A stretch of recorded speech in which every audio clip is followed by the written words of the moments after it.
Do what thou wilt shall be the whole of the law. This week's 3 Keys video shows what to embrace, what to avoid, and the call of your true will for this coming week. What to embrace is represented by the 5 of Swords, showing accepting failures and self-created conflicts. This is asking us to accept our failures and see our own part in our conflicts or failed plans in a way we can learn and move on. Don't take it too seriously or overthink failures in a way that keeps you hung up or stuck in the problem. Here, there seems to be an emphasis on acknowledging, accepting, and learning from failures. This is especially true of self-created failures that occur due to emotional weakness, pacifism, and sentiment.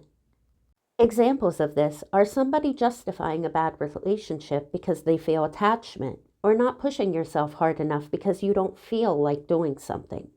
There is also a sense of disorganized and ineffective thinking. We first need to see and acknowledge these kinds of issues in our lives to learn, and then set plans and action to overcome them. Overall, this week is asking us to embrace just how badly emotional weakness destroys the potential of reason and intelligence within us all. What to avoid is represented by the Hanged Man. Avoid retreating from problems and emotional pain. There is a balance to be found here between retreating from issues without taking the lesson and staying stuck in the issues in a way that causes unnecessary emotional pain. This card emphasizes how voluntarily sacrificing the wrong things instead of the right ones leads to longer-term suffering and affliction. In a bad relationship, if we sacrifice what we truly deserve for sentiment, it may bring temporary emotional appeasement, yet creates long-term suffering. Same as sacrificing our true potential and power for temporary comfort. We must learn to see these circumstances in a new light, to strengthen our will and overcome them.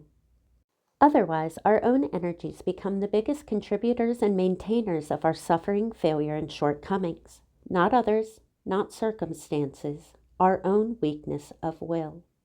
The call of our true will this week is represented by the Princess of Swords, defending yourself against lower thinking from you and others. Do this while remembering the divinity we all share, even when we aren't displaying that at the time. The emphasis here is on what is given manifested form due to our thoughts. We are being asked everywhere in this reading to keep watch over our thinking this coming week. We need to understand which thoughts will help us manifest our long-term goals and potential, and which thoughts will only bring temporary comfort while empowering our weakness. We are being urged to fight off all negativity and weakness, but especially that which is sourced within the self. This princess's power to defend and protect herself when she is at her best comes from her ability to at all times keep one hand on the altar, a symbol of our connection to our own divinity, power, potential, and true will. We see in the card that the altar is smoking, meaning that the princess is constantly making sacrifices for her true will. This echoes the energies emphasized in the Hanged Man, reminding us to sacrifice the right things for long-term success instead of the wrong things for temporary comfort.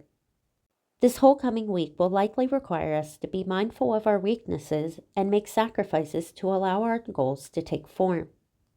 This may not be the easiest week, but in the end, it is these types of weeks that define us and determine our ultimate failure or success in life.